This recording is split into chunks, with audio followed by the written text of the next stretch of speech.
All right, everybody. Good evening, good afternoon, good night to you, good morning, whenever it is you tune in. Hope all is going well, except for those people. Yeah, you know. For those of you, welcome back. I'm Noah.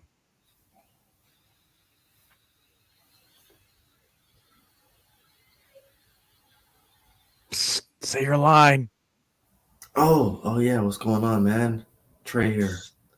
All right, cool. Almost felt a little bit rusty. Almost. Yeah, we'll get there. All right. Who's joining us right now tonight? If you are, thank you for tuning in.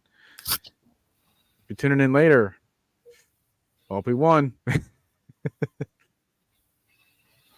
All right. So we're gonna ask this question. I want to kind of get right into it because we got a lot of things to move forward to. All right. Actually, do you want to start with the other team before you start with ours? Yeah, let's do it. All right. That way we can kind of get them out of the way. This is going Um, Floyd. I'm going to see you here. what's going on, Loud? Um, well, let's see. To be honest, kind of feels weird. I haven't talked about these people, well, our team in a while. So yeah, we're gonna start with them. With the other team. So 5-5. Is that what they are? 5-5? Yeah, 5-5. Right. Um, for the division here. So they either take a commanding lead or we tie it up and look like the worst division in the league for another couple of weeks. Hey, who cares? Um, to be honest, I could say their whole team has something to prove. It's really mostly the people on defense. Even though I haven't heard anything about Cam Jordan. Um, Chris Olave has been kind of a disappointment. Had to share his targets with Michael Thomas, but Michael Thomas is on IR now, so he should get way more targets. But for me, I'm gonna have to say Derek Carr. He got paid over 130 million. He looked like garbage for most of the year. Um, haven't really faced anybody. I mean, we haven't. Well, no, yes, we have. We lost to our good teams like the Jags and the Lions, and I guess you can say the Vikings. I guess they're 6-5. Um, but but yeah, haven't really got our haven't really faced anybody. Um, haven't really I mean, done they kind of been flip sharing flop. opponents for the Yeah, most of the season. flip flopping here and there. Um,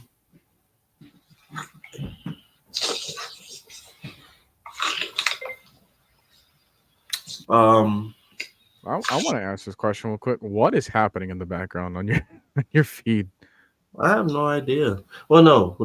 We have a scratching dog at the door, and Yeah, he sounds like he's chewing on a bunch of water bottles and potato chips. he actually surprisingly does the water bottle thing. I'm pretty sure you do the potato chips if you could.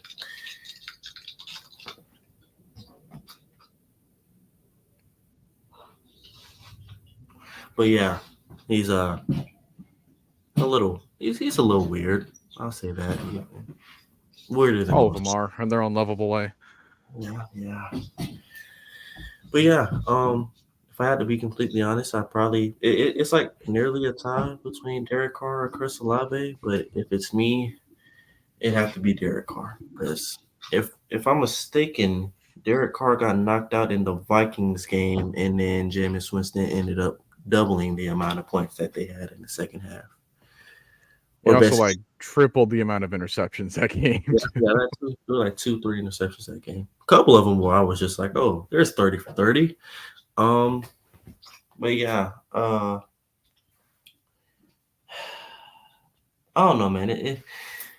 At this point, the season, every game that we have left is a must-win game. We don't really have. We're to that point in the season, and at that time, and with the record we have, to where we're not like the Chiefs and the Lions and the Bill. Well, no, I can't say the Bills. The Bills have 5 losses, and the Eagles and the Cowboys. To we only have 2 or 3 losses by this time. We have 6. Most of the time, that's where teams go into the playoffs with that many losses. So, like I said, we don't have that much margin for error. Um, it's just it. I'm just ready for us to finally lock in because these last 4 weeks, 3 weeks have not been kind to us. We're on a 3-game losing streak. Every single one has come down to literally the last possession. Not like we were getting blown out or anything. Literally every single I one. mean, even our wins are like that. So Yeah, yeah. I think the only comfortable one we've had was the Carolina week game. 1. Yeah, Yeah. Carolina. That was the last comfortable one we had. Now tomorrow though, I think this is going to be a comfortable win. No, I'm going to be honest with you. It's probably going to be another low-scoring game, 24-20 type game, 27-20, 20-17 type game. Good thing is our GOAT is back, doing just fine. So don't have to worry about game-winning field goals if it does come up to that point, unless it's from 60 yards, like how last year went. Then it's 80-20 if we do 20-80 if we do make it. But yeah. I think Derek Carr has the most approved. I think he proves it tomorrow. No, he's for the most part, and I say this with a grain of salt and knock on wood. We've done, and I don't know why or how. Now I'm gonna say, well, I don't know how we somehow have done better against proven veteran quarterbacks this year, and then when it comes to the Will Levis, Josh Dobbs, Kyler Murray a year after ACL surgery, and we just let them come back and look like all stars. Um, but yeah, the Jordan Loves, the CJ Strouds, the Jared Goffs, we pretty much all had under control. Trevor Lawrence had him under control too. He only threw for like 150 some yards that game. So yeah, I'm hoping we keep this proven quarterback stuff up to where we put those guys on locks and hopefully don't make Tim Boyle look like Patrick Mahomes next week. We'll hit a prayer circle for that at the end of the video. Yeah, you're gonna take Derek Carr. I don't disagree. What I will say though is how is their coaching situation looking? Almost like ours. To be honest, I'm going to make it like completely honest with you. The race for the NFC South between the Bucks, the Aints, and the Falcons is who's getting fired, who's on the hot seat, and who's keeping their job for another 2 years. Is basically what we're doing. I'm going to be honest with you. Because if Art makes the playoffs, he has the job locked for at least the next 2 years. If somehow the Bucks end up winning the division again, they're going to give that man another year or two. If I swear to God, if Dennis Allen wins the division, but I pray he doesn't, they're going to give him another year or two to say, oh, well, we're going to give him some more time to put some more talent. Well, you can't put any more talent if you have $85 billion in dead cap. But hey, they said it's not real. That's so far. Yeah, so far. Even though you're probably gonna have to cut, they're gonna let go of Michael Thomas after this. This is like 4 straight years where he's been on IR for in the either beginning to middle to end, or just the entire season to where he's been on IR. So I don't see them keeping him. He's like, I'm not gonna disrespect Julio Jones because I wouldn't even put Michael Thomas in the stratosphere of prime Julio Jones, but he's kind of like at that point where we were with Julio to where it's like he's not the same guy he was 4 years ago. So at this point, let's just trade him for a bag of chips and some cookies. Luckily, we traded him for a 2nd-round pick. So, hey, but yeah, the head coaching jobs in the NFC South are kind of who gets to keep their job, whoever wins the NFC South. Yeah, and I think that some of those fan bases are like, do we really want to keep them? Oh, Like you know how we are. I think that whoever wins, I It's think gonna be some of upset. the fan base is going to be They're gonna like, be, why did we yeah, they're win? going to be upset of the fact that they're keeping their coach around, even though they don't want to. It's the sad part that, let's say if we were to go like 6-1 in the next 7 games, get into the playoffs at 10-7, losing the wild card somehow, but it's like a close game. It would say we won all those games to lose in the wild card, forgetting that we were 4-6 and second place in our division 7 weeks, 8 weeks prior. Yeah, you got to play for something, you know. Hey, we have too many veterans on our team to quit. Way too many. And that's just, yeah. And I Especially think that Khalil's, yeah, Bud. everybody needed a reset at this point in the season. So I'm really kind of glad that we got our bye week when we did, Perfect because timing. then it could just make the bleeding worse, you know. Imagine that bye week was like week 5, and now you're on a 3-game losing streak. You're just trying to find anything. You ain't got no break. Now you're going to play a Saints team that has been inconsistent too. Now this has happened before though, because I I go back to a time in which I was trying to think of another 4-6 team that was on a losing skid and then came back out and didn't have a bye week.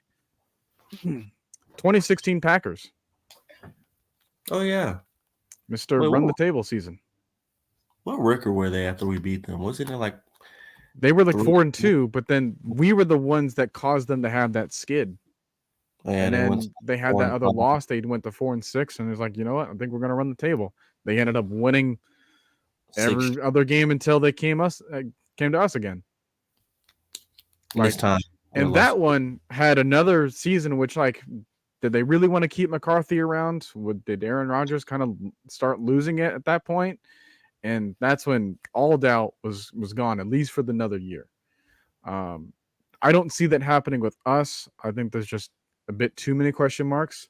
So we might not correct the ship like they did, but I do think that the course can be similar as far as the success. Uh, because I look at our roster and you can't tell me that the roster that we have is at least good enough to defeat every opponent afterwards. There's no team, and I'm going to be honest with you. For the next 7 weeks, in the next 5, 6 teams that we play, because we play the Bucks, Panthers, Saints, Colts, Bears, Jets, and so the next 6 teams we play. There's honestly no telling me that they have a better talent-wise roster than we do.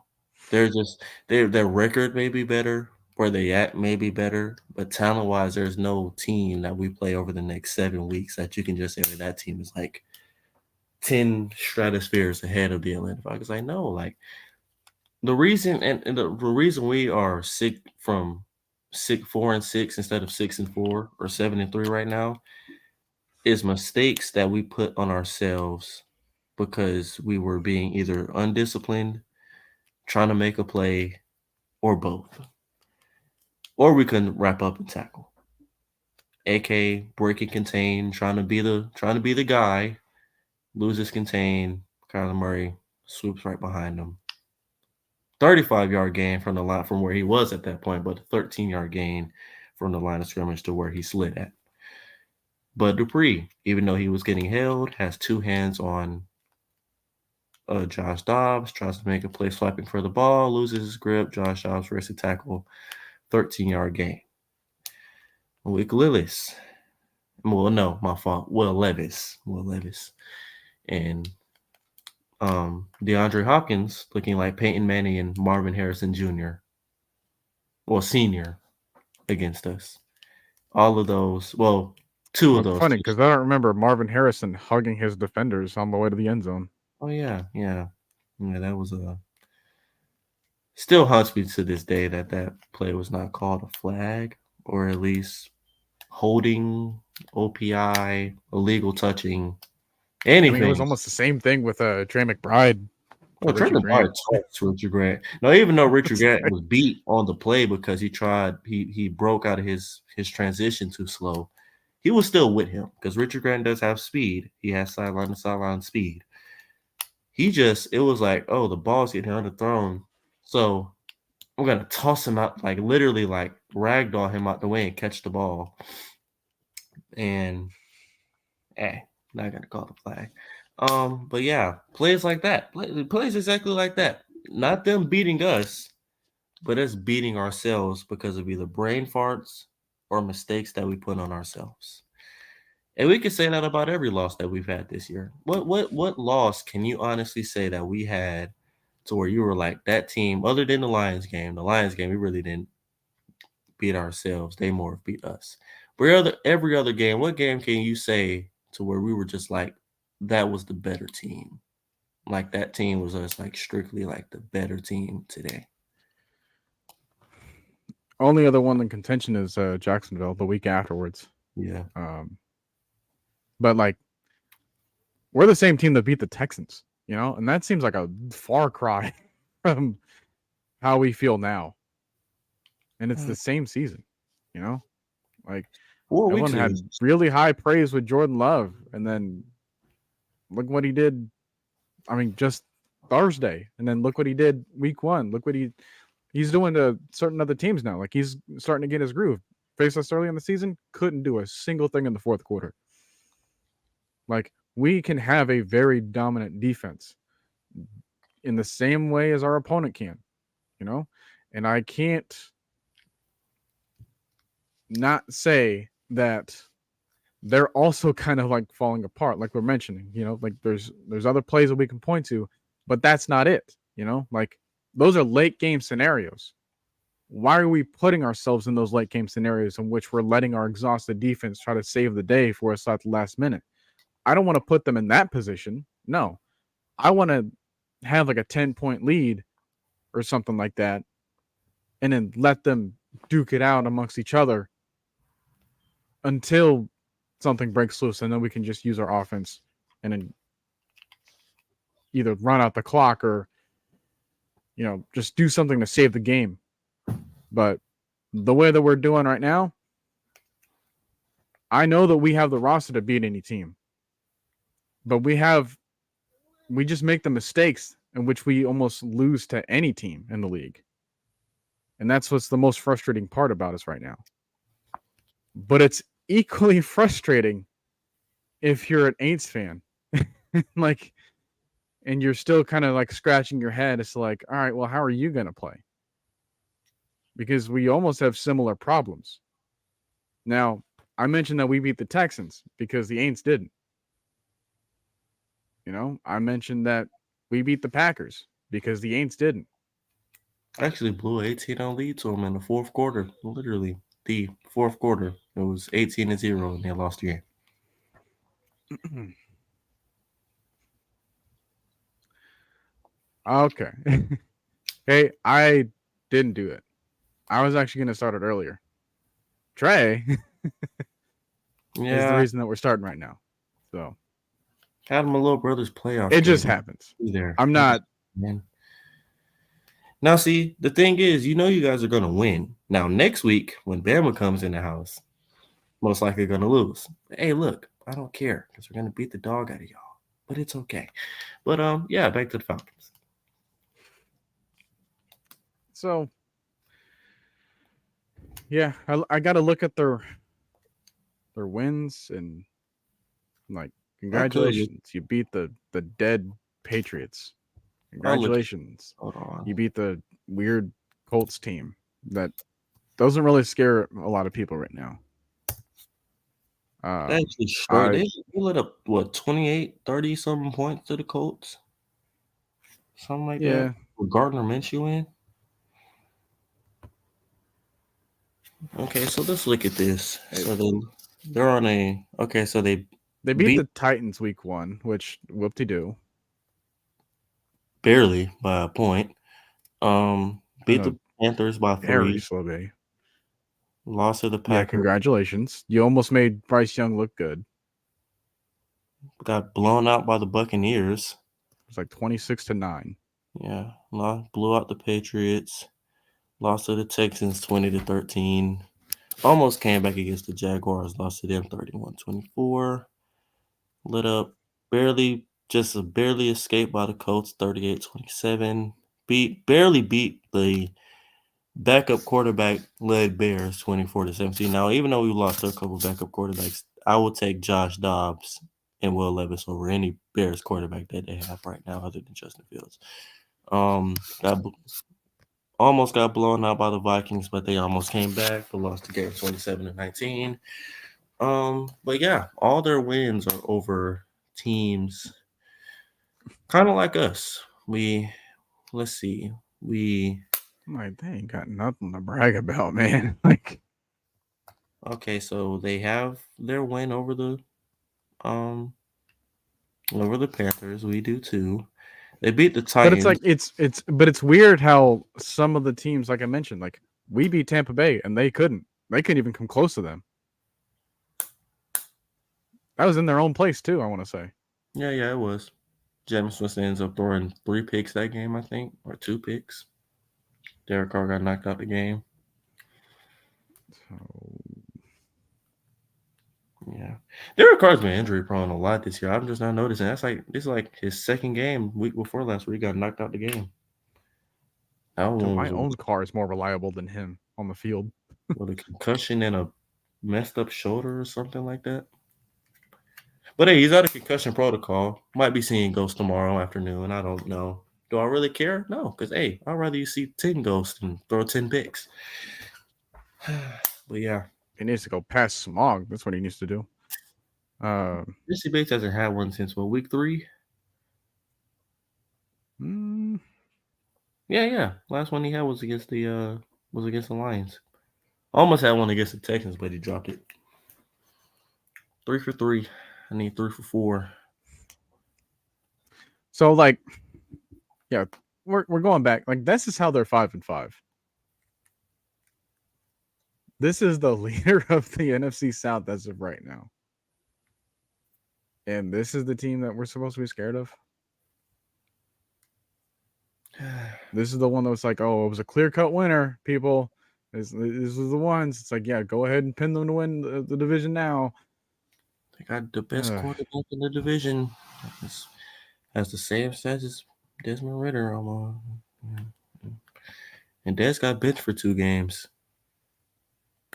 Well, Des is also making a rookie contract, so we can allow that to happen. $2 million, I think. Maybe 1.5, something like that. It's not a lot, thanks to him being a 3rd-round pick. You know? Yeah. Like, I think Taylor Heineke probably makes more just as a result of him being a veteran. So, yeah, if I am them, right, like, this has to be a game in which you can't let it be close against us if you're really trying to prove a point here. And I don't think you can do it. I just don't think you have the firepower. Like, here's what's going to get them in the game. I can already see how this is going to play out. And it's going to frustrate me because I'm almost going to call this game verbatim. So they're going to start out with a couple of dump-offs, right? Then they're going to try to throw in a couple of things to either Kamara or to Taysom Hill whenever it's like short goal line, or not goal line, but like 2nd and short, 3rd and short situations. That's what they're going to throw in. A couple more checkdowns, because what else is new? A few more screens maybe to like Shaheed. And then they're just going to have a struggling thing. Penalty is going to go wrong. They're going to dump it off. They're going to kick it back to us. And then it's going to be a same cycle. They might get a field goal eventually in the 1st quarter. Who knows? And then they're going to struggle again. Might get a pick there.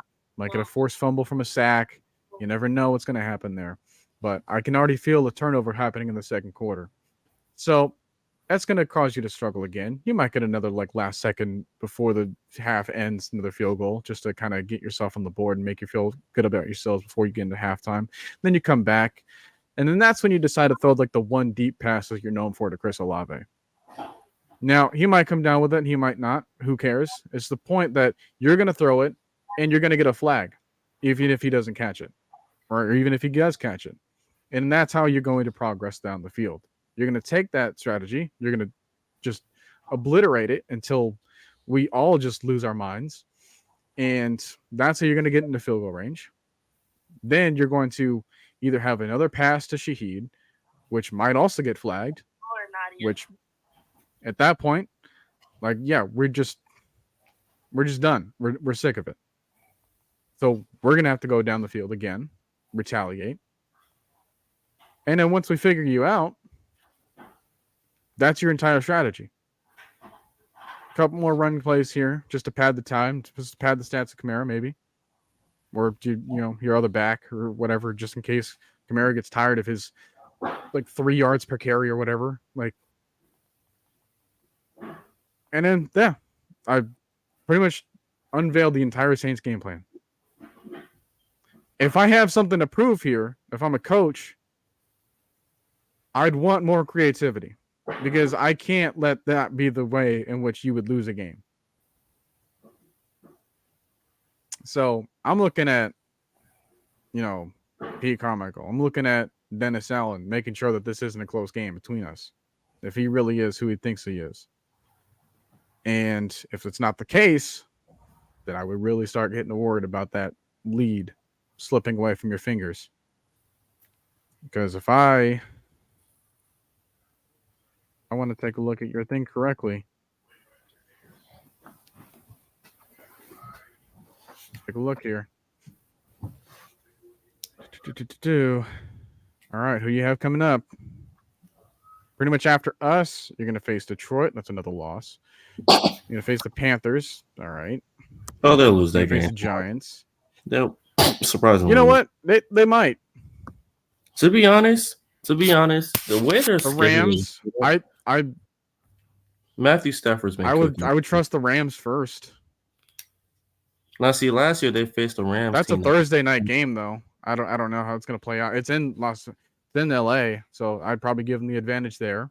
They're not. Then you have the Bucs again. You couldn't make it a close game that time. I don't know how this one changes. And then you have us again. So, to be honest, the way their schedule is set up over the next 7 weeks, they would be the type of team to be 5-5 after the bye week and finish like 6-11, with their only win probably coming against the Giants.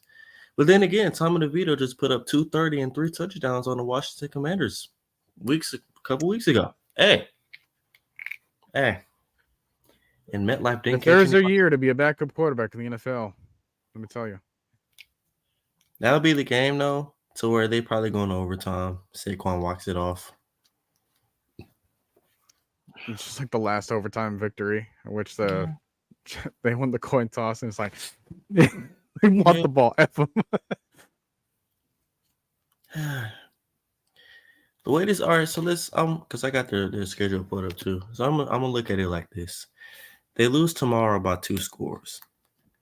It's like a late score. We're like in the last 3 minutes. They lose tomorrow by 2 scores. They get blown out by the Lions because you have a very irritated Lions team that just laid an egg against a division opponent. They come into your house. They boom y'all up for at least 30. You go to the Panthers. Bryce Young, you're 1-11 most likely. They most likely win. They might win that game, but to be honest, they struggled with the Panthers last time, even though it's a Thursday night They game. couldn't put them away. You still struggle with them. Almost gave them a chance to come back and win.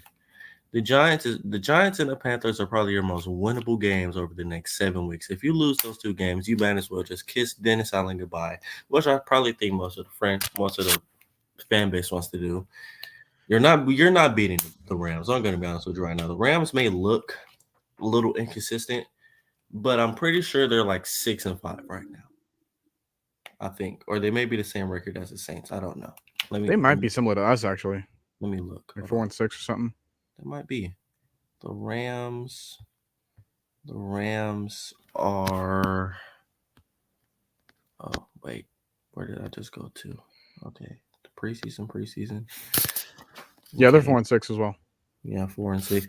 The thing is, though, they're not the type of 4-6 where you'd be like, wow, that team sucks. They're the type of 4-6 to be like, oh, we had injuries that week or just didn't play good that week. So that's Yeah, why. because I think the Seahawks are still a good team, and yet They just got blown out by the 49ers on Thanksgiving. Yeah. I still think they're a good team. All right. They'll probably make a wild card, be the 6th seed behind the Cowboys. I'm just saying, if we take the 4th seed, Well, I'll take it. Oh, I will take it. yeah, I mean, I'll take it because it's pretty much an automatic win against the Cowboys. Shoot. I don't know. The Cowboys seem to they seem to like have you ever noticed the last, let's say, 4 years? The Cowboys, okay, you have those 2 decent wins against some decent teams. They haven't had that this year in November. They played a lot of sorry teams in November. Okay, so you lost to the Eagles. You barely lost to the Eagles. You blow out the Commanders. You blow out the Panthers, and you blew out, who was it? The Giants. Patriots too. Oh yeah, and the Giants Patriots. too. All in the last 5 Rams weeks. kind of as well. Yeah, kind of. Okay, so now you're getting into December. This is usually where the Cowboys heat up. They beat the Eagles. They lose to some sorry team they're not supposed to lose to. And then they get to the wild card and they face a 4th or a 3rd seed. And you say, well, they're going to beat that team. That's a pretty good game. And then they end up losing 24-15. For some odd reason, they might have, if we were to make the playoffs and be the 4th or the 5th or the 3rd seed, I feel like that would probably be the team to have your legacy game, Desmond Ridder. They let Desmond Ridder have a legacy game on them. Now, why am I saying this? I don't know. I just have a gut feeling. I just have a real gut feeling that Again, like history's shown us too. I mean, they made Jimmy Garoppolo in that first half look like Tom Brady. I'm not gonna lie to you.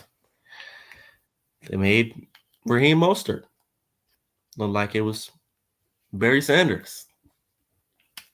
You had Ezekiel Elliott line up at center for the last play of the season. I'm never gonna let that go. I'm never letting that go. I don't care if we never won. I don't care if they won 30 Super Bowls and we win 10. I will forever hold that over their head. That on the last play, y'all didn't do a pitch, playground type of play. Hey, just pitch the ball around, see what you can do. No Miami Dolphins type stuff. You didn't try to Hail Mary it. You didn't even have an old lineman out there. You had Ezekiel Elliott, a running back past his prime, at center. At center. I mean, if you want a running back to play center, I mean, Eddie Lacy's right there. Hey, dude's like 280 right now. I'm pretty sure he'd have no problem playing center for you. And he wouldn't get put on his butt. He probably wouldn't. Just sell him some fried chicken and macaroni waiting in the locker room for him after the game. Piping hot. Hot sauce in the back. With a Diet Coke. Every day is Thanksgiving to him, man. He's never day. missed a meal in his life.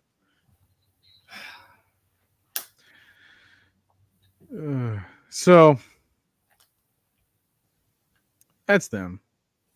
Now, before we talk about ours, right, I want to let you guys know that if you're watching in on the AFN channel, I have a link in the description for our new kind of topic for conversation that me and Trey are trying out.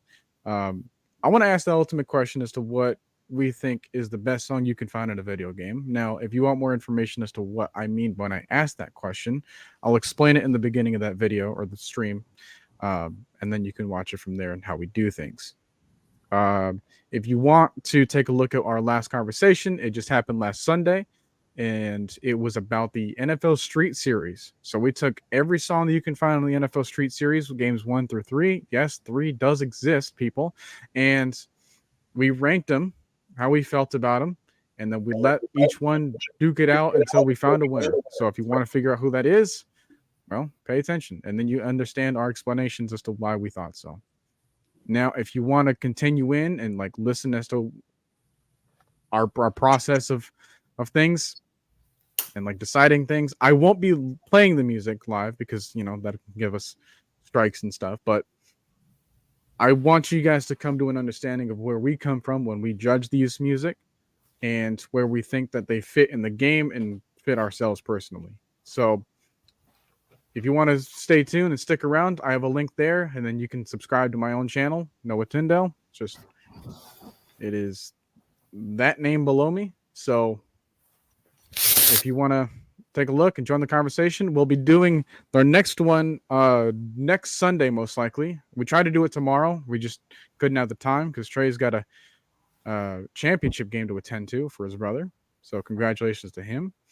And you were correct, Bubba. Chad Johnson is in the cover of Street 3. So if you want to hear our explanations as to what we thought of each of those songs, because I really enjoyed our conversation. I really like our final selection, but it's more about the journey that those songs had for us that we really appreciate as well. So our next thing is going to be Madden, in particular, Madden 20, Madden 21, and Madden 22. I knew the Street Series well. Trey knows these Madden songs like the back of his hand. So then you'll hear a lot of his takes. He'll give some other extra information for us. So we might have it around the same time as we did last time. Or if you just want to wait until we're finished and then watch it on the replay, that's fine too. Just make sure that you give us attention and possibly join us in the discussion. That'd be really appreciative. So that's all I got going for me on there. Now we're going to get to the meat of the show here. Now we got our own people to talk about here. We also came back from a bye week. Much needed bye week, like we said. And me and Trey also feel like we had a bye week because we had that discussion. And now we get to talk back to our own team. And luckily enough, like we're both representing our throwback jerseys, our throwback uniforms with what we got on, or our profile and stuff. So repping it tomorrow. Let's see if it pays off. But the question is, who's got the most to prove for Atlanta? Oh boy. Loaded question, I know. Boy, oh boy, man. If you guys use Twitter, also before I say this, K, I said the same thing about Street 2, best track out of all three. But not to get off sidetrack. But yeah, if you guys use Twitter, which I know most of you guys do, and you follow basically Falcons content creators, Falcons fans on Twitter, you could see that there was a lot of discussion, disagreement, chit chatter, a lot of stuff. Yeah, these last 4 weeks, if you were a Falcon fan, have not been the greatest for us. They haven't. Let's just be honest. The month of October was one of the worst months of Falcons football in recent history. Let's just be completely honest. Don't ever think we won a single game in October other than the Bucks game. I think that was the only game. Yeah, that was the only game we won. Was the Bucks game. Well, no. The month of November has not been good to us. Let me fix that. End of October, basically all of November, not been good to us. Yeah. So like I said, the last month from basically to last Sunday to the Titans game has been hell. Let's just say it. Let's just be straight up. It has not been fun. Had a lot of fire Arthur Smith, fire David Ragone, keep Taylor Heineke in, sell the team. Arthur, I've never thought I'd hear that no matter how bad the team was. But yes, we have had people that has wanted Arthur Blank to sell the team. They've wanted Rich McKay fired, even though he has literal nothing to do with what we do as a football team on the field wise. He is the business side, the food, the stadium, the league rules. He's the first, like he's the furthest person away That's like saying fire the janitor because the teacher didn't do a good job of teaching. Like, what? What did the janitor do? He didn't do anything. He has nothing to do with that. So, yeah. Also, that's never going to happen because Rich McKay is on the board, the league board, and it takes a lot of power to get on that. And not all 32 teams have somebody on the league board for them. So, as long as Arthur Blank is here, Rich McKay is going to be here. So, yeah. We've had a lot of lumps. A lot of players have went from 100 back down to 0. Some of you guys are talking about Richard Grant. He was playing great. And then all of a sudden he took a turn for the worse when he was going to the North Pole to go see Santa and the elves, and then came back down and didn't believe in Christmas anymore. Where did that terminology just come from? I don't know. But hey, we're gonna deal with it. Tis the season, I guess. Yeah, hey, Christmas is what, a month away from now? Like it is about a few more billion Mariah Carey listens away. Yeah. Man, gotta love it. Gotta love that song. That song will never die. It as much as we want it to. Never. But yeah, I'm gonna be honest with you. There are so many players that have a lot to prove over the next couple of weeks. You could go from Kyle Pitts, Richie Grant, AJ Terrell, Jesse Bates. Jesse Bates hasn't had the last good couple of weeks. He's been missing tackles, blowing coverages. Yeah, Jesse Bates. Man, oh man. I can't really say anyone on offense because, I mean, well, you could Kyle Pitts. Yeah. I mean, other than Kyle, you could say Desmond Ridder coming back off the bench. What are you gonna do? You're gonna seize your opportunity. You're gonna continue turning the ball over.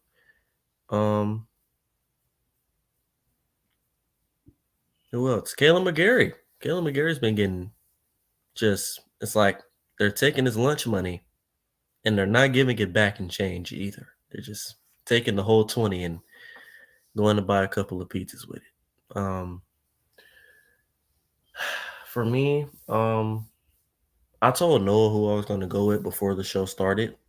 I think I haven't changed my mind, but it's a 50-50 tie with me. And both of those players are Kyle Pitts and Richie Grant. It just has to be. Richie Grant hasn't had a place where you're like, okay, that's the Richie Grant we're looking for since the Bucs game where he had that interception. This Titans game was probably the worst game he's had in his career. Was just getting cooked left and right, missing tackles left and right, just picking on them. I don't even want to talk about the Vikings game, how many tackles as a team this whole team missed, but how many tackles he missed. And then I don't know if you guys saw it, but Trey McBride literally said, if Richie Grant lines up on me, I don't care if we're double covered, throw me the ball. If that's not the most disrespectful thing I have seen in my life, I don't know what is. And if that doesn't turn on a light switch for this team, I don't know what is.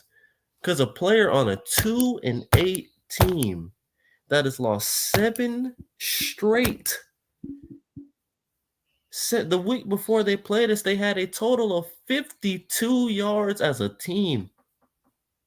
Not granted rushing, with Clayton Tune, but not rushing, not just passing, as a whole, 52 yards.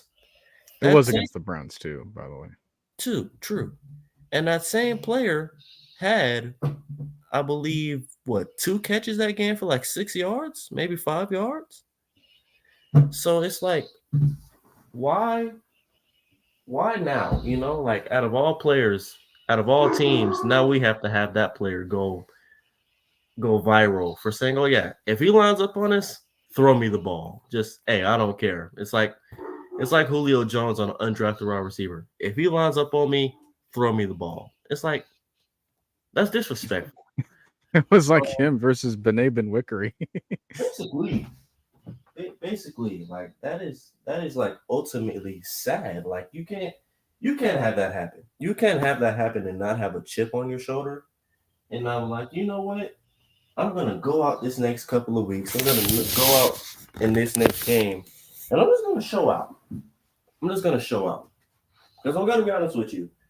Players in high school take that seriously when they're like, you know what, if he lines up, they get embarrassed on the internet. High school players take that seriously. And they're not as famous as big time NFL players who are making millions of dollars. So if they can take it seriously and take it personally, I think you can too. Am I right or am I right? Um, so yeah, off of Richard Grant. Kyle Pitts, KP, my boy, my boy, my boy, my boy. Ah, man, oh man.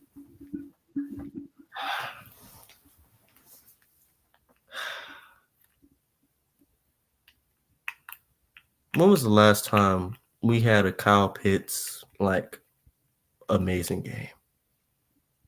And this like a question, like yeah. When was the last time? Would you want to count the Commanders game? From this year? That was the last one he had a touchdown in. I don't. He had 4 catches for 32 yards that game. That's yes, that's a regular game for him these days. Maybe last year against Seattle. Oh yeah, he had You want to go for a more stat heavy approach? Yeah, had like 6 catches, 85 yards, or 87 yards, something like that. Or so, yeah. Against San Francisco, that one game. Oh yeah, that game too. He had a pretty good game. Man, most of his top performances was like his rookie, obviously with Matt Ryan. Yeah, 100-yard games, 10 catch games, or 8 catch games. Man, now, am I expecting a 100-yard game from a tight end every week? No, because if that was the case, I'd be worried about what's happening. Well, not worried, but I'd be kind of concerned about what's happening with Drake London and Jonnu Smith and Bijan Robinson and Mac Hollins and Tyler Algier. It's like if he's carrying a load, what is everybody else doing? Are they helping him out? So, do I expect him to have 100-yard games for the rest of the year? No. But we can't keep having these 4-catch, 5-catch games, 27 yards, 28 yards. Your biggest play was about 12 yards, maybe 16, and you did nothing the entire second half but make a catch on 3rd and 19 to just get us back in punt range.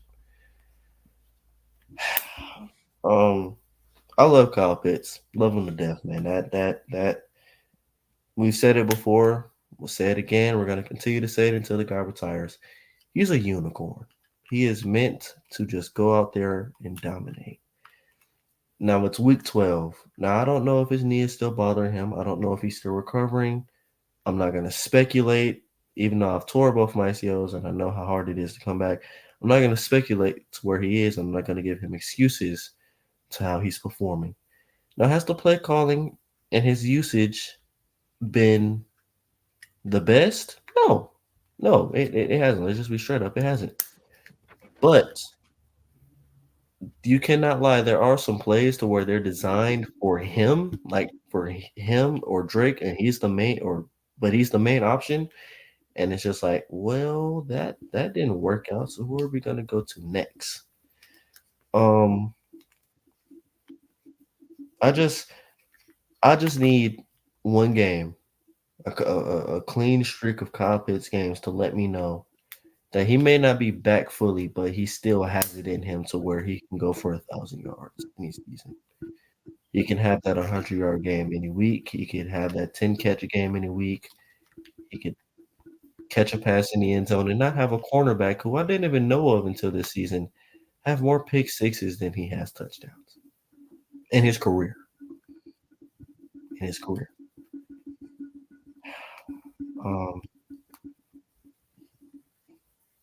But yeah, See, with Kyle Pitts, He needs to feel like a threat again on our offense. Because I think we're using him too much as a decoy. But unfortunately, sometimes him being a decoy just doesn't work.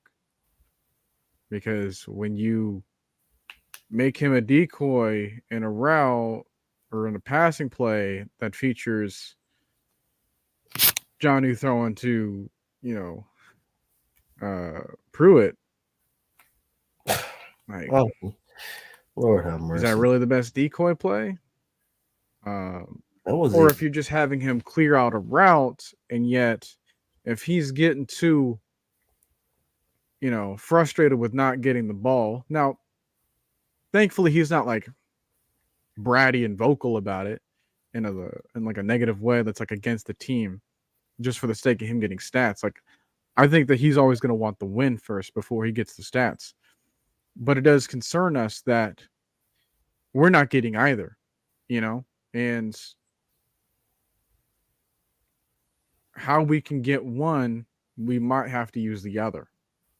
So if we want him to let us, if we need him involved in us in order to get in order for us to get a win, then you got to think of ways instead of just like using his talent as his name tag as just a threat for two defenders to not get involved in a play that's outside of his control. Because pretty soon, people are going to be like, "Oh, he's just clearing out the route. He's not looking at him. Oh, he's looking at Drake on that over route." He's and sure, right? Like you might say that, oh, we're just playing the long game because if you just like disregard him all the time, then maybe the defense will. No, here's what would really happen. Kyle Pitts stopped selling his routes.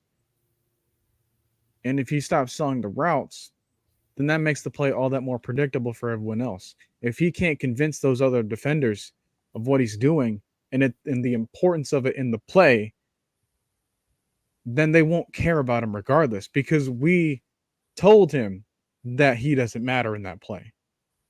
And that's not what we want him to do. I want him involved in the play just as much as everyone else because he needs to have that threat. We're going to call him a unicorn until he retires, but sometimes a unicorn might not exist depending on who you ask. Now, does he exist for us here? We don't know yet. We thought we saw a glimpse of it in season 1. We haven't came back to that. Like we just mentioned, like, hey, where was his best Kyle Pitts game? We've got to go back to his rookie season for that. And now it seems further and further away in order for him to have that kind of game again. Not that he's not capable of doing it. Not that we don't have the offense capable of doing it. Not that we don't have the coach that would like him enough in order to do it. Although all three of those could be debatable at this point. It's just the matter that when we see him on the field, are we rolling our eyes after looking at the replay from his assignment? Like, all right, well, here's another play in which we're just letting him block for this person, and then it's a 2-yard run. Or, we're just letting him just clear this path away in order for us to get this 4-yard pass play to Van Jefferson. Scotty Miller. Those could be good plays, right? But could we threaten a play with him deep downfield? He seems more like the vertical route kind of defender, or he's a vertical threat, and I want him to feel like that. And if you want to get rid of the lazy route running, you don't have to have him have a complicated route running scheme. You don't need to make him run like Julio Jones. He's not Julio Jones. He's his own person. Right? And if you want to compare him to a Calvin Johnson was either known for making a just a chuck it, he's down there somewhere, or a slant play, and then he can just take it the rest of the distance because nobody could tackle him. That's all you needed for him. And this entire route tree was like either that or a slant. Like there was almost nothing else that he did because he didn't have to do anything else. If you can stop those routes, then there wasn't a need in order for him to expand. We don't have a route for him to get into that zone for us. Like we don't have a route to give him where it's like, oh yeah, that's his route. He might need work on everything else, but so far he's mastered this route. I don't see it with him. Give him one route for him to master and target him. Try him. He's sometimes too big to fail. You know, like we thought that we could fix Desmond Ritter's accuracy with having big body receivers, and we kind of did that given how hard like Drake London and Matt Collins they fight for the ball in the air. Why don't you think Kyle Pitts couldn't do the same thing when he's taller than both of them? When he's got a wingspan that's greater than theirs? Like why we're avoiding the idea, I don't know. But I was just asked by someone, well, not me directly, but someone asked in the Discord, like, oh, hey, is 14 carries overusing Bijan Robinson? I was like, are you serious? That's the minimum. Dude, 14 carries that's 7 run plays with him per half. I want that every quarter. You know, but I understand that there's only one football to go around. So we want Kyle Pitts involved. We want Bijan Robinson to not feel underused. We got to make sure that Drake gets his touches because he's like the hottest weapon on our offense right now. And then Tyler Algier knows his role. Jonnu Smith knows his role. Like Desmond Ridder has his own role in the red zone. And that's the hopefully not freaking fumble. Good Lord. But now, even after he catches the ball, he's not taking off. He kind of falls when the defender's coming. That's fine. At least the catch was made. Now, see that I will also point to like that knee injury is taking a toll on him a little bit, and that too. That's the the thing about people with knee injuries, and I'll tell you this myself: you don't come back the same the year after, because there is always that thought in your mind that if that happens again, is it going to be worse? Is it going to be the same? Is it going to happen to the same leg? Because when you tear one, you're more than likely going to tear the other one. It's easier. Not saying you are. It's just 100% chance you're going to tear it, but it's more than likely that you tear the other one because it's been working harder than the other leg has because it's been overcompensating. So yes, he may look a little timid. Yes, he may look a little slower. I'll give that to the knee injury. But yeah, it takes a toll on you. Like for me, sometimes, and not all the time, but sometimes, I may be out there running a route during the real game. I'm like, okay, I kind of stay away from a pile, stay away from the middle of the field. When somebody's getting ready to ankle bite, go as low as you can so they don't hit you directly in your knee. Like you have those thoughts run in your head. It's not something that goes away because for him, that was the first time he ever had like a catastrophic injury, other than I think the nose injury or the concussion that took him out for a game in his last season at Florida. He never really had any like terrible injuries. So will he get back to that, yak type of guy, like you said? Maybe. But it's going to take some time. He's not going to automatically be back to that. And some of that may be to him being timid. Some of that may just be him trying to get his speed back because you lose a lot of speed after you tear an ACL, MCL, Achilles. You lose a lot of speed that you have to gain back. And I have noticed after the catch, he does look a lot slower than what he did his rookie year. But either that's just him being timid and trying to get back into that mode, or that's him trying to get his speed back, or it may even be both. It's just you never know with some people because everybody's injury is the same and different at the same time. You tear it the same, you get surgery the same, but how you come back and how you feel and how you do everything is different than what other people may be doing. See, a part of me slightly disagrees on behalf of him because what I've noticed so far is that he injured his right knee due to the MCL, right? Now, I bring that up because sometimes I see him run routes, and if you don't want him to go to that mental state of like, oh crap, I'm gonna injure my knee again if I do this, then I wouldn't want him running routes to the left because that would him featuring making the cut with his right leg. Right. Now, you don't want to overextend that leg when you go to cut. You want to keep your frame, like you want to keep your shoulders above you before you make that cut. Like I've seen a lot of clips of Julio. He will bend his whole body forward, and then that helps him with his rotation. Now, that doesn't involve the knees so much really at all. And that's why knee problems weren't really a thing for Julio. It was like hamstring and turf toe and all that kind of stuff, but the knee wasn't really the biggest issue for him. And that's kind of why, because he ran routes given his own frame to help him protect that. So how come when I feel like the last time that he had a good game, he was running routes to the left and like a lot of his good throws was him cutting with his right leg. The Texans game. Yeah, like he had a decent amount of throws in which he was on the left side of the field because he was running and cutting using that right leg. Now, what does that mean in the grand scheme of things? I don't think that he's that timid of re-injuring himself, especially not when, it was more of a tackle, right? And not necessarily a non-contact injury.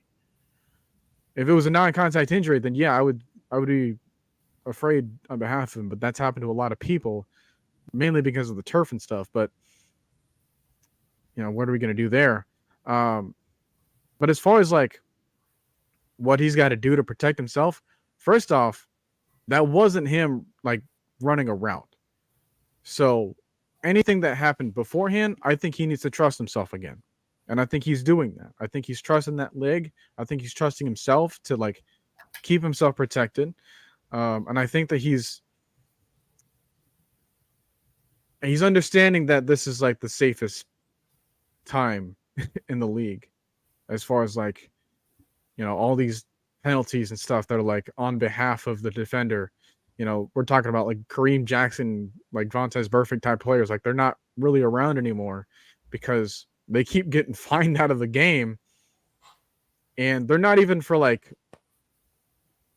hits of the leg injuries anymore. They're just kind of like helmet to helmet contacts and things like that. Like quarterback sliding and then gets hit afterwards.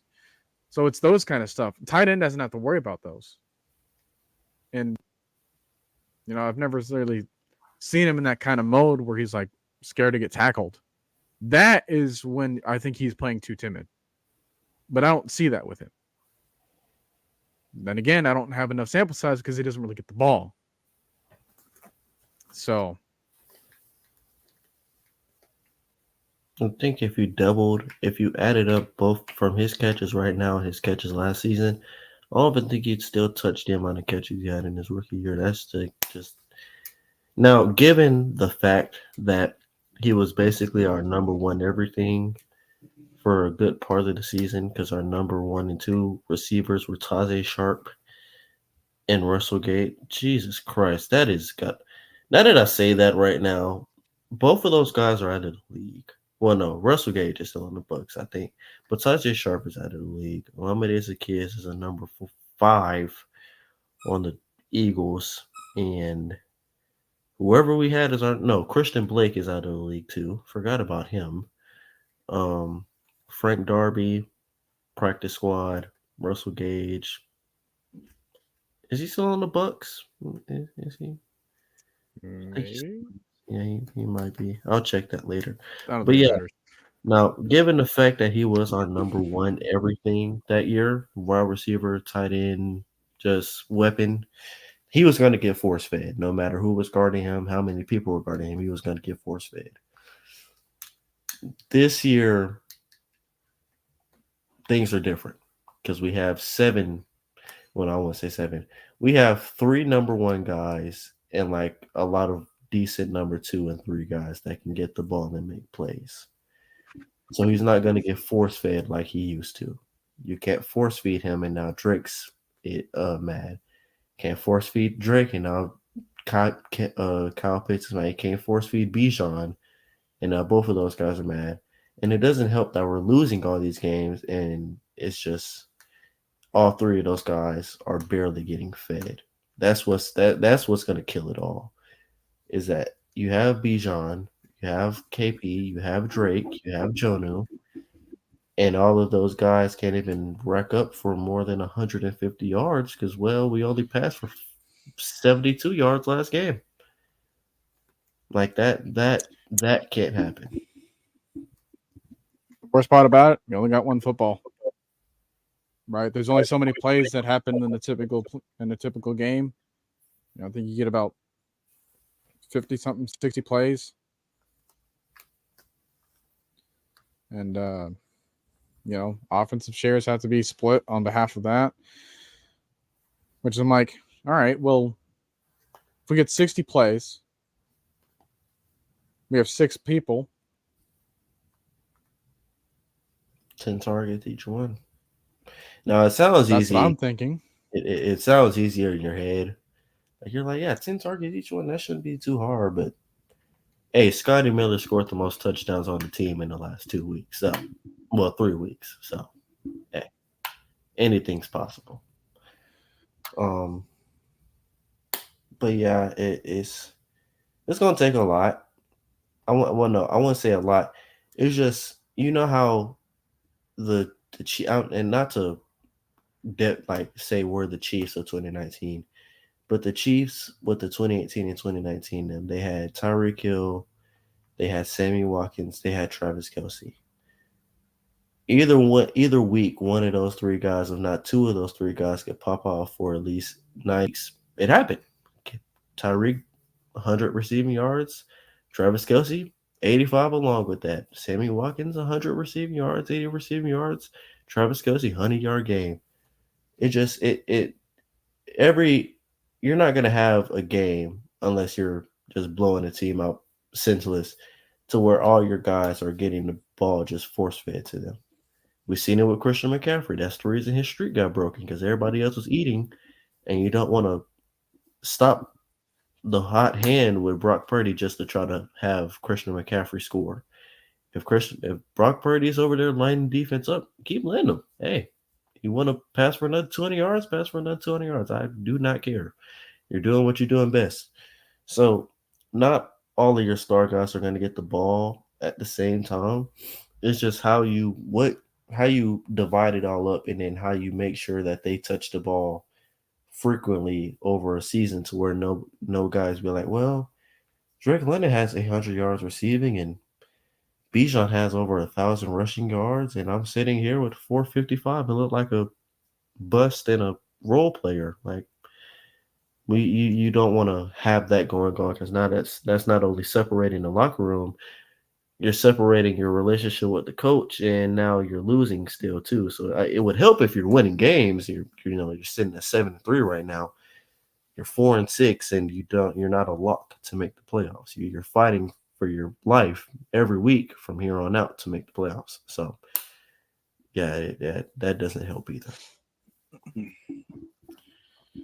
So I think with all that being said, with the suggestion of the formation, you know what?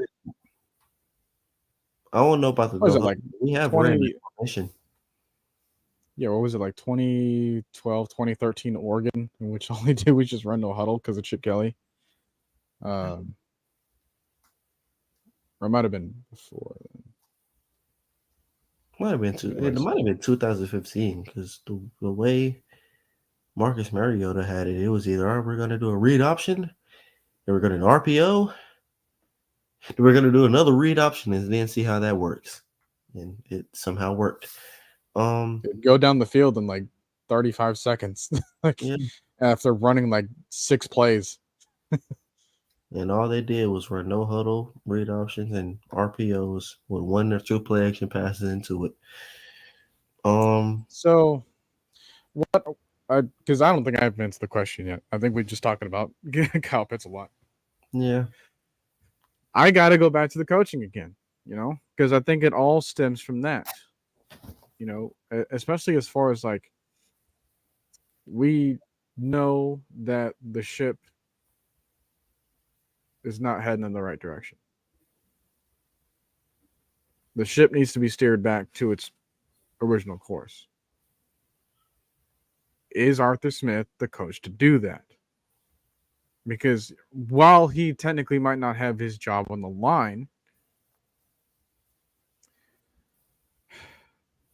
he's going to understand that he's going to have a long off season if he can't right the ship at this point in the season. And at least get us. And that might be worst case scenario if he's still around another season, because the leash would be almost like gone. So yeah, I would say that everything's got to go from him. Like, what is his attitude? What has he learned? Because I'm trusting Desmond to come back and showing something that maybe he's shown us before earlier on in the season, kind of get a fresh look at things and giving us something to cheer about him again. Because I really like his story, but sometimes the story doesn't win the game. So I need something more than that. And I like Arthur Smith's story too, but that's not enough for him to beat all of his opponents in the season. Hey, there's a lot of guys that have lovely stories in the NFL that haven't done a thing. Josh Dobbs, for a reason, is diagnosed with what was the name of it? It's the reason he has hair loss. It's like a diagnosis with hair loss. Like an AL something. Yeah, aioli or something like that. But yeah, a lot of nice stories, but till this point hasn't done a thing in the NFL. Now I hope he does well, and he's kind of picking it up with the Vikings. I mean, he's been bouncing around to a lot of different teams. I remember back in 2017 with the Steelers. Yeah, there it is. Yeah, there we go. Alopecia? Is that how it's pronounced? I want to say it's alopecia.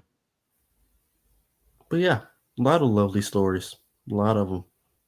But I'd rather like a lovely story and you being good than a lovely story and you getting bounced out the NFL in 5 years. Just saying. Heck, with the way the league's going for quarterbacks, he'd be lucky to last 5. Sure, look at Desmond Ritter now. You're lucky you last half an offseason without somebody begging to cut you.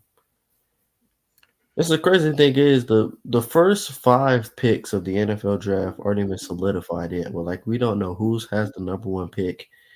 And we're talking about Jaden Daniels and drafting people. It's crazy. It is beyond crazy.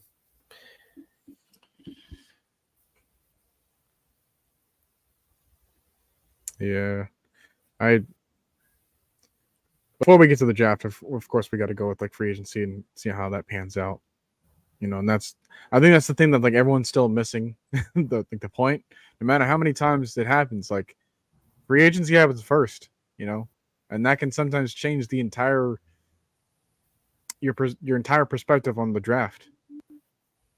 It's the reason we drafted Bijan over Jalen, because we saw so many defensive line veterans. Now, maybe some of that had to deal with the legal trouble he was in, but hey. Now, I will say that I think this season would be a good time for a defensive lineman, just to kind of prop it up again. why it wouldn't have worked last season. We've already kind of made our statements there. And I think still overall, I agree with the choice. But it's like, how rewarding has it been for us to make the right choice? Because it doesn't seem like it's a reward. It's almost like we used the right formula, but somehow got a wrong answer, you know? And Yeah. again, a lot of these questions that we have, whether it's about the offense or about the defense, it's going to stem from the coach. So, again, overall, the next, like Vlad was saying, like these next 7 games, microscope is all on Arthur Smith now, because everyone's already blamed the crap out of Ritter. Everyone's already blamed like everything they could with him, and now he's coming back. Like there's nothing more than what you can blame him for, and like people are always looking for a scapegoat, but Arthur Smith's never missed out on his fair share of things. If he wants to win us over, he's gonna have to win over a lot of these opponents. And I'm not talking about close victories, because that's going to get a mediocre coach by and by and by again. And I don't want us to keep winning if it means that we're stuck with a coach that can't change, or if we're stuck with a coach that can't adapt. And then just because we're still winning out on the close games and field goals and all this other stuff and craziness happening, and that's why we're still sticking around. Like, no, you wanted to establish a winning culture, and you wanted to sustain that winning culture together. It's been 3 years, and what we've seen so far is Jeff Fisher. And we're not even talking like early 2000s good Jeff Fisher. Like we're talking almost Rams Jeff Fisher. And I think I made this statement before, like with John Madden. There was a quote for him saying, "Winning is a great deodorant." And for a while, I kind of thought that it was a joke, but it rings true right now, because deodorant is a temporary fix. Wearing deodorant does not mean that you will never stink again. It's just like, oh, hey, I don't want to smell right now, so I'm going to rub it on. What really fix it is if you take a shower, which means it's a full cleansing in order to kind of get rid of that problem. This part of the stream is brought to you by Manscaped. No, I'm just kidding. But Oh, hey, yeah, we got sponsored by Manscaped. That's a lot of money. Yeah, well, you never know. I mean, at some point, you can't rely on deodorant. You can't rely on the wins. You gotta do the full deed. Can't be thinking that that's all it's gonna take, Because that's why we can look at a team like Dallas and be like, oh yeah, well, they're winning all these kinds of games, but when it comes time, crunch time, they stink. Because all they've been relying on is nothing but deodorant. Been relying on this defense that's been gassed to seal 3 straight games for us. Well, 2 straight. The Titans game, Van Jefferson kind of killed any hope we had in the first 35 seconds of the drive. He's not what made us lose the game. Yeah. He was just one of the factors in why we couldn't win it. To be honest, to be completely honest with you, there's usually those losses where you could blame just one side of the football. You lose 35-38, you say, man, the defense just couldn't stop a nosebleed today. Or you lose 27-10 or 20-10, you say, well, the defense did everything they could. Offense couldn't sustain the drive. We've had the last 3 games, you could say, well, the defense played terribly in the first half to where but the offense couldn't do anything to help out. Or the defense caused turnovers. The offense didn't do anything. Now the defense is fizzled out. Or Cardinals game, offense has a total of 72 passing yards, and we still lose the game because the defense couldn't make a stop. But on 3rd and 10. And here's the thing, right? Like these last 3 weeks, we've scored 23, 28, and then 23 again. We're averaging about 24, 25 points per game on offense. Generally, that wouldn't be bad at all. Generally, like, hey, if we scored 25 points in the other games in which we played before, 25 would have been enough to beat the Panthers, right? Obviously. 25 was just enough to beat the Packers week 2. 25 would have beat out the Lions. 25 would have beat out the Jaguars. 25 points would have beat out the Texans. 25 points would have eked out a win against the Commanders. 25 points would have been good enough against the Bucs. 25 was not enough for the Titans. 25 was not enough for the Vikings. 25 was not enough for the Cardinals. 25 I think we're seeing a trend here. 25 would have sent us to overtime, basically. Right. But then again, we don't know because the only reason they didn't try to score was because it was just a game-winning field goal at that point. If we do end up going 25-22, maybe they do try to score a touchdown or not. We don't know. But yeah. But I'm looking at the most recent side of the ball and the offense, and it's like, by all intents and purposes, despite how they look, like they're putting points on the board. Just too late. That's the thing. They're like, sometimes not late enough. Like we go back to the Vikings game. We left the field on offense with the lead. We were up 28-24. Left the field on offense with the Cardinals game, 23-22. Yeah, we walked away. We walked away on offense with the lead. Defense just couldn't make a sack. That was the literal defying factor from being 6-4 is a sack. 1 sack on Kyler Murray, it ends the game because it's 4th and 38, 4th and 40. 1 sack literally ends the game on Josh Dobbs because it's 4th and 10 when he made that play. So, one side of things can be like, all right, well, we can score about 24, 25 points here.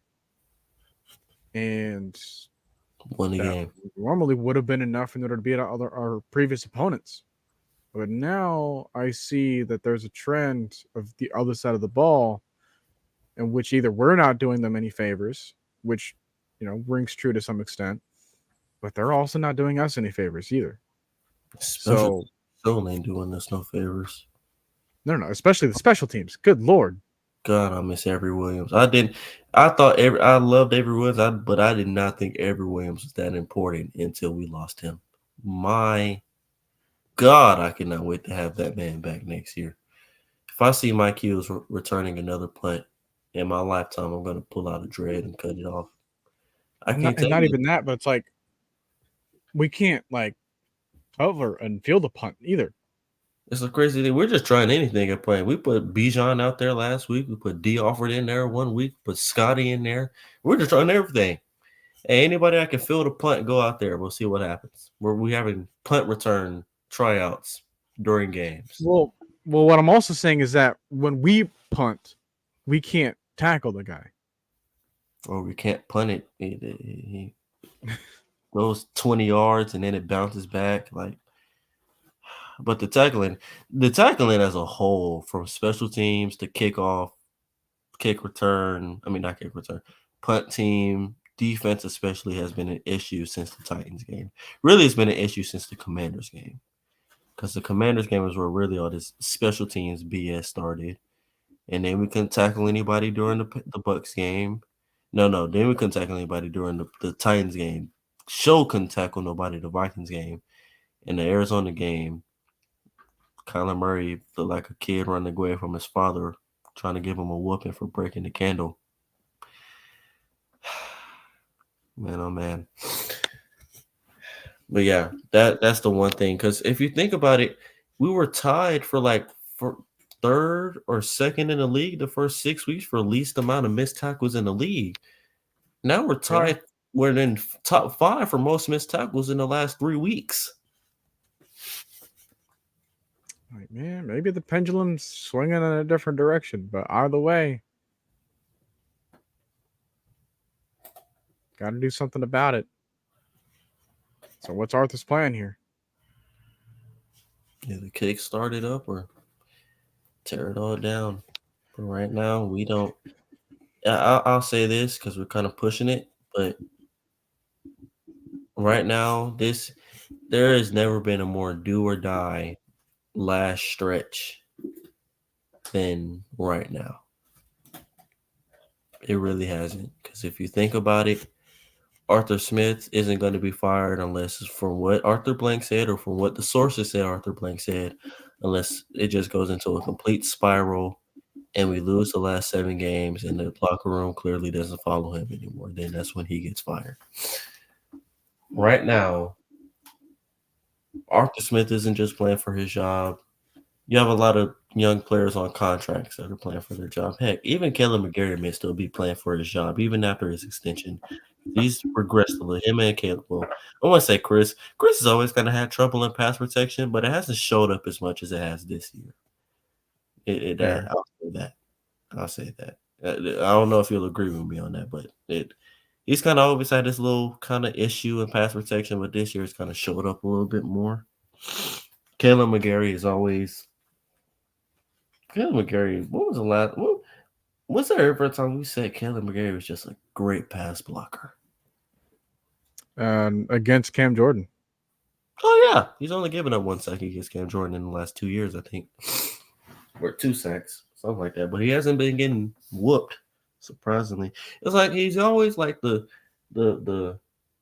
It's 3 edge rushers that haven't beaten him senseless since he's become an Atlanta Falcon. Cameron Jordan, Trey Hendrickson, and Rashawn Gary. Everybody else seems to just bully him. And it's kind of sad because if you look at the guy, he looks like a big, buff guy that would just throw anybody away. But it's like these speed rushers kill him. That's the thing. Yeah, Brian Burns. Oh, my goodness. Brian Burns makes him look like a turtle trying to guard a cheetah. It's not fair. That's why I'm praying to God Brian Burns doesn't re-sign with the Panthers next year because I'd give anything to have Brian Burns in a Falcons jersey next year. I'm not gonna lie to you. But yeah, this is do or die right now. We really don't have a choice. It's either run the table or get a top 5 pick. That's where we are at the beginning, at the point of the season. Do I want to be there right now? No, I'd rather be in the Super Bowl contender playoff lock conversation, but we're not in that right now. And we kind of knew we probably weren't going to be in that conversation this year, even though we probably were going to make the playoffs. We weren't going to be in that Super Bowl contender. Not yet. But yeah, it's do or die right now. And I know man, you gotta love a close race. Oh man, we've been dealing with that for years. If nothing, it's good entertainment. True. I guess. Hey, I'll tell you this right now. If we're playing for first place that last week, I'll tell you it'll be on Sunday night. I'll put 20 on it. We'll probably be the Sunday night game. Because ours is to be determined. So we don't know if we're going to be a 1 o'clock game, 4 o'clock game. Can't be a Thursday night game because everyone plays on Sunday. Might be the Monday night game, but I bet you will be on prime time, if not one of the 4 o'clock games. But that I don't want to be playing. I don't want to be playing for first place and having to go to New Orleans. But I don't want us to, like you're saying, like we said earlier about the schedule. Like I don't think it's going to come down to that, but it's just like, hey, can we solidify with that last week before we go out? We need to have this division solidified by the time we play the Bears. That game right there needs to be okay. They win this game, they have some position. No, not even that, because we play the Colts before. I'll say the Colts game is where we need to have they win the division. I mean, they win the game, they win the division. That's where we need to be at by the time. Yeah, if we can get out of the slum, can find ourselves possibly 7-6. Oh, I'll take it. I think, yeah, and just go, Get on a hot streak. There you go. Just don't go 7-10. That's all I pray. Don't go 7-10. All Can't do right. it. Well, I think this is going to do it for our discussion here. Before we head out and say our thoughts, while we still have everybody here, anything that we missed, any score predictions that you guys want to tell us before we close us out? Time. Man, oh man. It's been a while since I did a score prediction. About 2 weeks. Score prediction. So, as you guys know, since the Titans game, I've predicted us to blow out everything we've played since the Titans. And every time I predicted us to blow a team out, we ended up losing and giving up 28 points minimum. Well, 25 points minimum. So, I'm gonna say, man, we're playing the Saints. Inconsistent Saints team. You might get the good Saints, might get the bad Saints, might get the ant Saints. Might get the good Falcons, might get the bad Falcons, might get the ant Falcons. You never know. But I'm going to say that everyone locks in and everyone realizes that there is no time to play. We can't take any more losses. And if we take any more losses, we can't really lose any more games after that. It's kind of impossible to. So right now, I think we have the veterans. I think we finally have the guys to you say no more playing around. It's either you're in or you're out. And right now, I'm going to say that we beat the Saints 24-16. Jeff Okudah has a game-winning interception. Seals the game. He gets his first pick as a Falcon, first pick of since, what would it be, his rookie year when he played the Cardinals. And we walk out of Atlanta with a W tomorrow afternoon. Desmond Ridder also has a bounce-back game, throws for 275 yards and 2 touchdowns. No picks, no turnovers. First no-turnover game since the Panthers game. Yeah, that'd be his first no-turnover game since the Panthers game. I think I'm going to go 26-13. Yeah, I'll take that too. Again, this is with full confidence, full faith and trusting in Arthur Smith. I think this is the best informant so we can squeak out here. I know that we can score 25 points around there. Right? Like, I think that's a given. Is our defense going to show up? Are we playing offense that helps us keep our defense fresh so that they're not constantly having to fight for their lives every single time? So that they're not having to like defend the torch. Because a rested defense can beat this team. But if they're not rested, like if we can't progress, if we're getting 3 and outs to close out this game, then yeah, I can see the problem starting to arise. But I can also see the situation where we've had this time off and now we can just make sure that we're enforcing and making sure that we're a threat to our offense, and make the stops necessary. Because we can get turnovers too. You know, like we're saying, like, hey, Jeff Okudah can get something, Jesse Bates can get something, Nate Lamont can get something again. You don't know, right? Maybe AJ. I can trust that part of them to create a turnover and just make it interesting for us. Now, when we do create that turnover, I need us to capitalize with that touchdown. If we do that, I feel good about the rest of the game. If we don't, then that might be the beginning of the snowball rolling down. Because if you notice, so I'm looking forward to that moment again because it's been happening pretty consistently so far. 2 weeks in a row. 2 weeks in a row, we had turnovers. 2 weeks in a row, we couldn't even get one in the end zone. 3 turnovers, 9 points. And we lost both games by a combined of 6 points. No. 5 points. My fault. Both the last 2 weeks we lost by a combined of 5 points.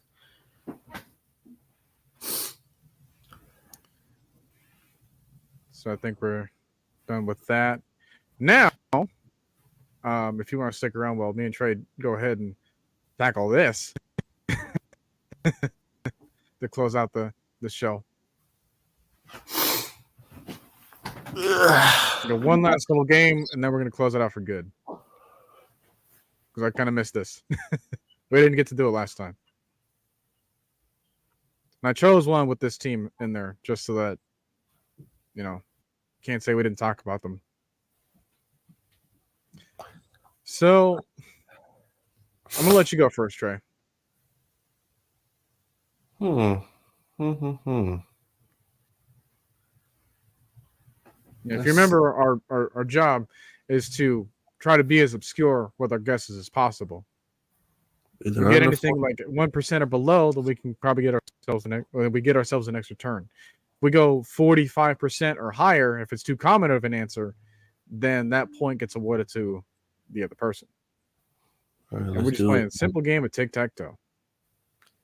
So you get the first X or something. All right, let's do it. Let me think. It's been a while, about 2 weeks since I played this. The 50 career sacks guys for all three of these teams are the Jaguars. I don't know. That's kind of hard. But the Saints. Okay, let me take a look at here. Player must have 50 sacks in their career. When paired with the team, must have played at least one game with that team in their career. Oh, never mind. So they don't have to have all 50 sacks with the Broncos, Aints, and Jags. I want to say somebody's name, but I feel like that's going to be like a 60% type of thing. Because what year were they made in 2001, I think, or 2000? Jacksonville? Yeah.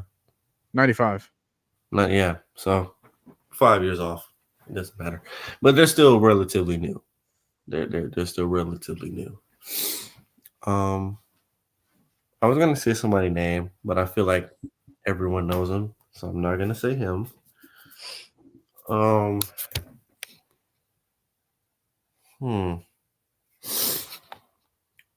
going to say, let's see. Why does my first guess have to be with,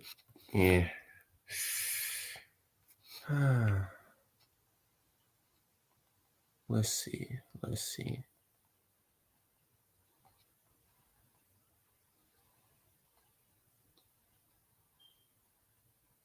Okay, I think I may have it.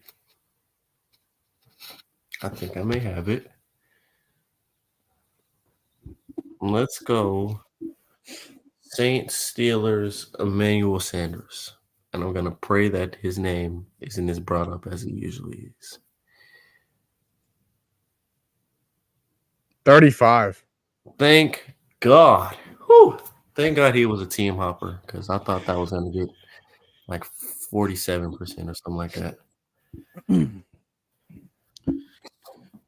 All right. Oh, this is an interesting one.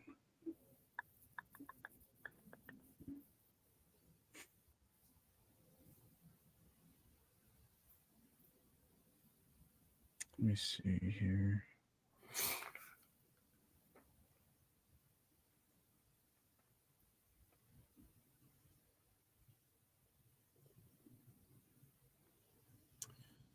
Before I do that, I don't know. If anyone's watching, you guys want some music going on while we think about this? I don't know. Let me see what we have here. Good look at him. Elevator music. I can't play the other one and like not go through PTSD. So let's see what we got here. All right, that's not too bad. We're not gonna hear it forever. Don't worry. Is that too loud, by the way? Maybe just go back there. Yeah. All right, cool. All right, back to this. Let's see here.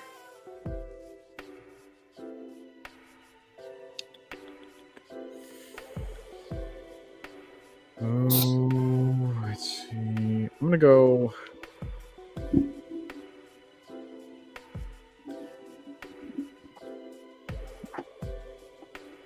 All right, Latavius Murray, 14%. Wow.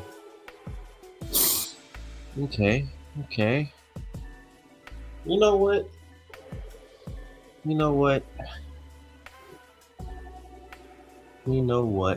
I'm gonna do it. 50 sacks, Jaguars. Let's go, Calais Campbell.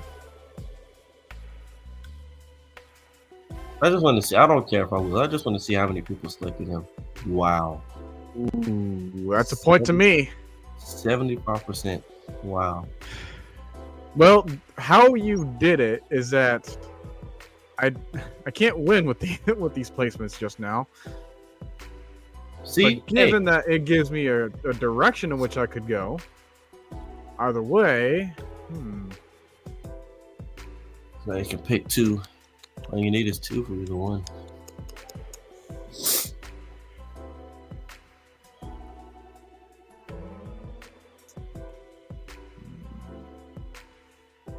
Which direction do I want to go, though?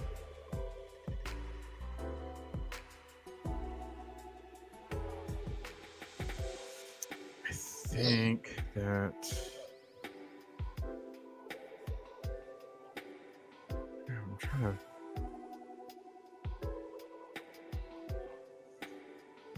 Yeah, I'm going to go here. All right, Byron Leftwich with 19%. Are you serious? Okay, let's do it.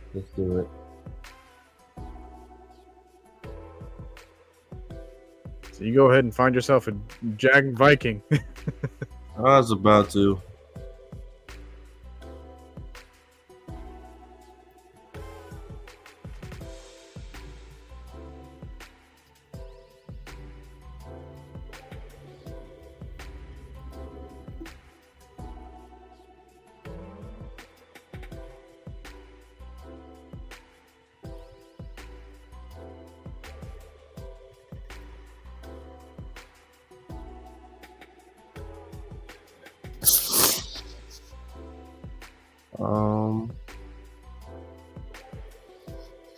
Let's see.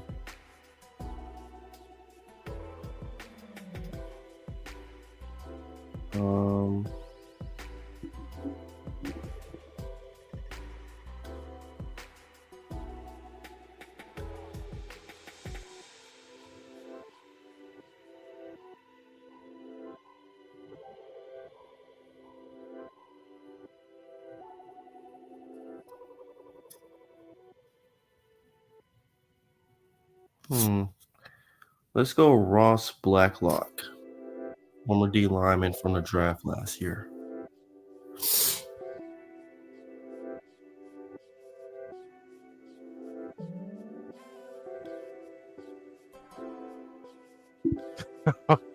Oh, you just saved yourself. You get to go again. 0.1. Let's do it. Okay, so who's for the win? 50 sacks. Okay, so it's either I give you.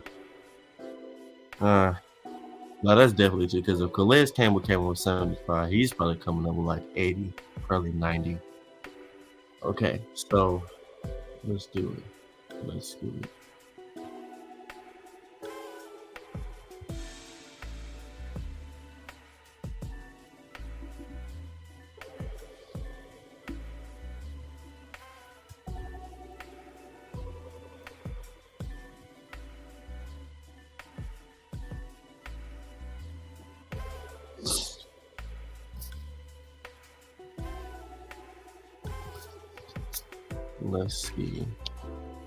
Because the thing is, I'm thinking of a player. I just don't know if he ever had 50 sacks.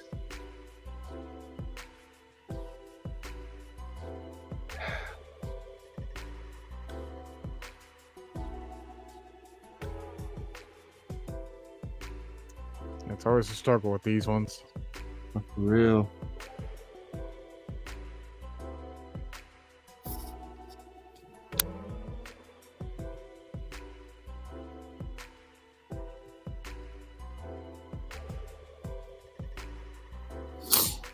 Ah.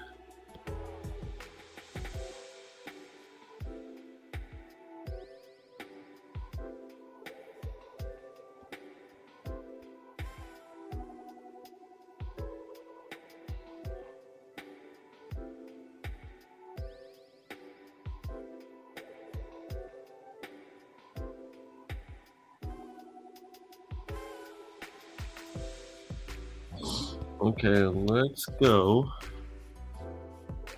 I'm gonna say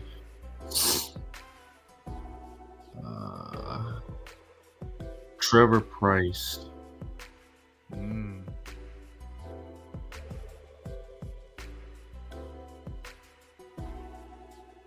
.4. Wow. That is such a low number. Because I mean, I remember him from like Denver and also Baltimore. Yeah. Want to finish out the last I three? knew that he had that amount, but what was that? I see you want to finish out the last three. Sure. I still want to lean towards obscurity, but let's see.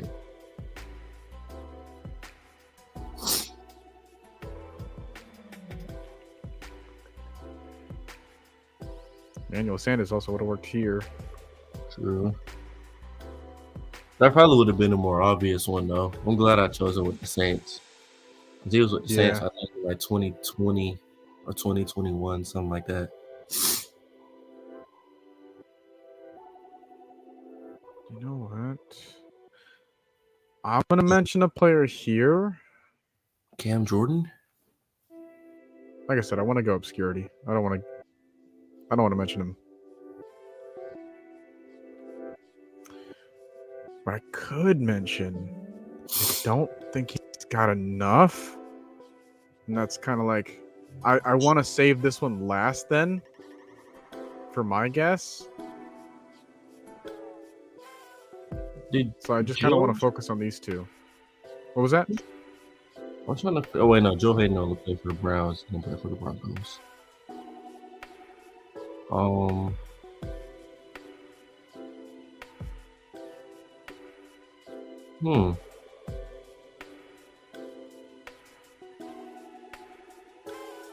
think there's a easy Broncos I feel like Vikings one it that is. we're missing out.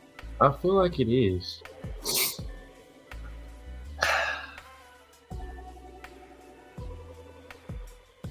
Was it Latavius Murray?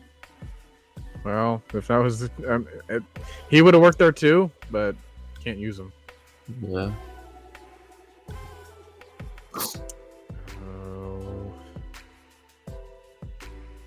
Oh, I mean, this would work. Oh, man. Why did I not? That's the Bridgewater, obvious. 25%. You serious? Only 25?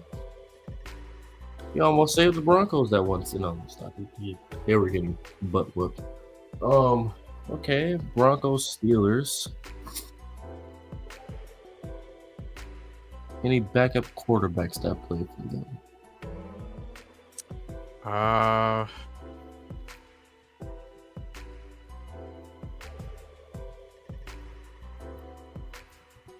Possibly.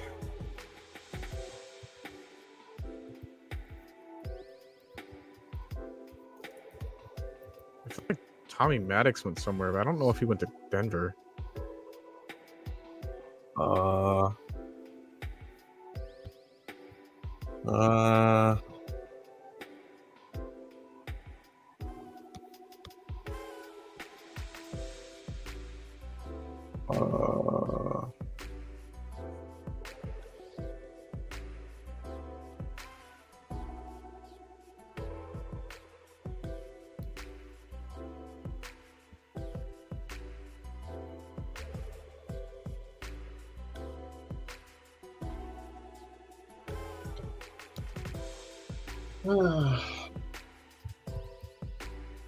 Why is this one so hard?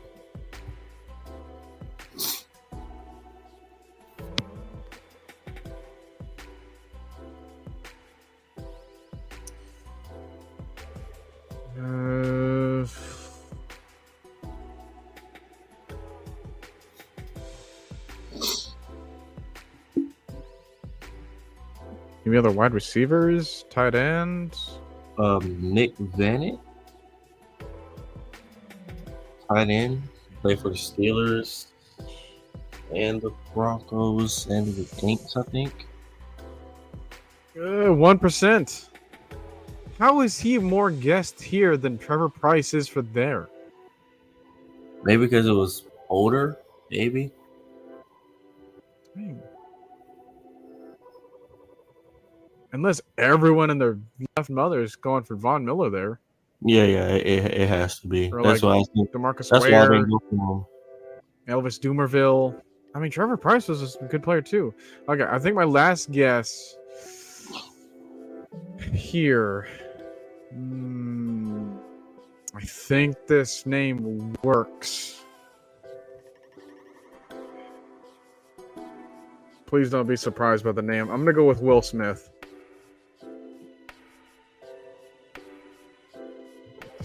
Here. 5%. It would work. All right. 175 is our rarity score. 5%. I feel like the Calais Campbell thing kind of ruined it. Like if Calais Campbell was on here, that probably would have been higher. True. I don't know if like John Henderson would have worked. I don't know if he got 50 sacks. The only person I knew that played for the Jaguars that had 50 sacks was Calais Campbell. So I mean, 75% reflects that for a lot of people too. So. Yeah. All right, well, there's ours for that day. Well,